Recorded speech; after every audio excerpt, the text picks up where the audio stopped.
in wartime who had never attended a funeral for a dead soldier. I heard that photographs of the flag-draped coffins returning home were banned. I heard that the Pentagon had renamed body bags as transfer tubes. transfer tubes. I heard the president's mother saying, Why should we hear about body bags and deaths? Why should I waste my beautiful mind on something I like heard that? Donald Roosevelt say, It's a tough part of the world. And we had something like 200 or 300 or 400 people killed in many major cities in America last year. I mean, what's the difference? We just didn't see each homicide in every major city in the United States on television every night. I heard that 80,000. Iraqi civilians were dead. That the war had already cost $225 billion and was continuing at a rate of $5 billion a month. That there was now an average of 130 attacks a day on U.S. troops. I heard Captain John Mountford say, I just wonder what would have happened if we would have worked a little bit more with the locals. I heard that in the last year alone, the U.S. had fired 127 tons of depleted uranium and DU munitions in Iraq. That the widespread use of DU in the first Gulf War was believed to be the primary cause of health problems suffered among its 580,400 veterans.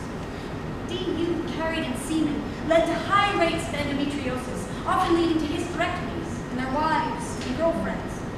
Of soldiers who had healthy babies before the war, 67% of their post-war babies were born with severe defects, including missing legs, arms, organs, eyes. I heard that 7% of all American military deaths in Iraq were suicide. That 10% of the soldiers evacuated to the Army Hospital in Landstuhl, Germany, had been sent for psychiatric or behavioral health issues. and that 20% of the military was expected to suffer from post-traumatic stress disorder. I heard Donald Rumsfeld say, when asked why the troops were being kept in the war much longer than their normal tours of duty, Oh, come on! People are fungible. You can have them here or there. fungible means Interchangeable. Heard a man named Khalil say they shot men and women in the streets, and then they shot anyone who tried to get the bodies. I heard that 3/4 of Fallujah had been shelled into rubble. And an American soldier said, it's kind of bad we destroyed everything, but at least we gave them a chance for a new start. I heard a soldier say that his priest had told him it was all right to kill for his government as long as he did not enjoy it. After he had killed at least 4 men, I heard the soldier say he had begun to have his I heard the former American ambassador, John Edward Conti, had requested that $3.4 billion intended for water, sewage, and electricity projects be transferred to security and oil output. I heard Donald Roosevelt say, I don't believe it's our job to reconstruct that country. The Iraqi people are going to have to reconstruct that country over a period of time. I heard him say in any event, The infrastructure of that country was not terribly damaged by the war at all. I heard that Spain left the coalition of the willing. I'm hearing that. Vamos, Dominican Republic! Nicaragua. Honduras left, Thailand left, The Philippines left. Norway left, Portugal! New Zealand, Singapore! Netherlands, Iceland, And Tonga. Poland! Ukraine, Bulgaria, Slovakia! Italia! and Japan left. Moldova first cut its forces from 42 to 12! And then left.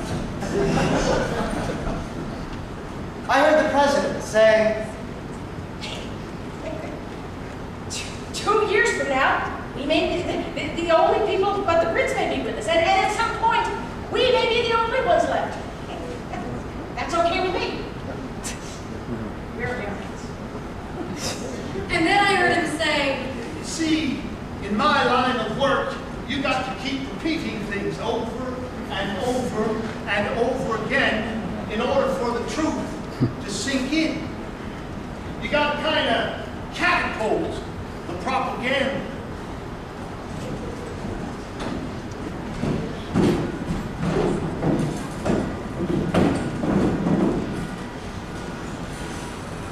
In October 2006, I heard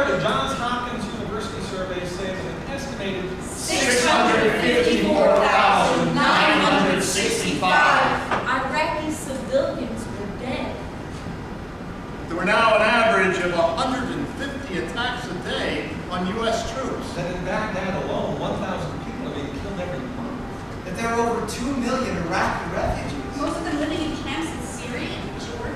That the war had cost us over $368 billion. That Iraq now has its third prime minister in 3 years. That ExxonMobil's profits for 2006 rose to a record $39.5 billion. That's a profit of $208 million a day, $4.5 million an hour. $337,500 a day. November 9th, 2006. The day after the American people voted overwhelmingly for a Democratic Congress. I heard President Bush saying, The timing is right for leadership at the Pentagon. And replaced Donald Rumsfeld as Secretary of Defense. To give America a fresh perspective on Iraq. 2 months later, the president announced he would be sending an additional 22,000 troops to Iraq.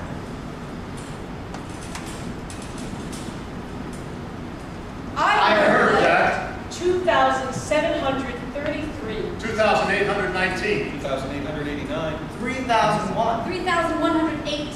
3,189. 3,270. 3,374. 3,500. 3,605. 3,680. 3,764. American soldiers have been killed. Another 27,186 have been wounded.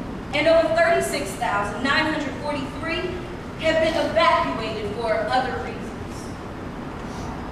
On January 25th, 2007, I heard the Republican Senator, Chuck Hagel, from Nebraska, say to his fellow senators, This is a ping pong game with American lives. These young men and women we have put in Anbar province, in Iraq, Baghdad, they're not beans. They're real lives. And we better be damn sure we know what we're doing, all of us, before we put 22,000 more American lives into that meat grinder. We better be as sure as we can be. And what do you believe? What are you willing to support? What do you think? Why were you elected? I want every one of you, every one of us, all 100 senators, to look in that camera and you tell your people back home what you think. Don't hide anymore. Any of us. That is the essence of our responsibility. And if we're not willing to do it, we're not worthy to be seated right here. We fail our country. If we don't debate this, we fail our country. We're not worthy of our country.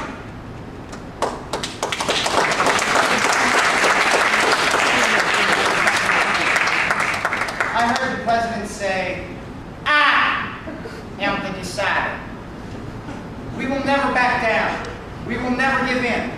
We will never accept anything less than complete victory.